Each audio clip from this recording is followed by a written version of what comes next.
నేను లేకపోతే ఇల్లు గడవదు. పొద్దునుంచి సాయంత్రం వరకు పని చేసి చేసి అలిసిపోతున్నాను అని నువ్వు అనుకుంటుంటే, నాకు కూడా ఒక నలుగురు మనుషులు ఉంటే బాగుండు, ఏదైనా చేస్తాను వాళ్ళ కోసం అని ఇంకొకళ్ళు అనుకుంటున్నారు. ప్రెగ్నెన్సీ టైంలో ఈ headache, mood swings, stomach pain, cramps, vomitings, అలిసిపోతున్నాను అని నువ్వు అనుకుంటే, ప్రెగ్నెంట్ అయితే చాలు అని చాలామంది అనుకుంటున్నారు. బేసికలీ జీవితంలో అలిసిపోవడం, బిజీగా ఉండడం, చేయడానికి పని ఉండడం, ప్రేమించడానికి మనుషులు ఉండడం అన్నిటికన్నా పెద్ద గొప్ప వరం. You're lucky if you're busy. You're lucky if you can get tired.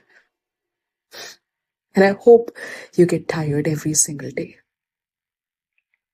And I hope you'll be busy every single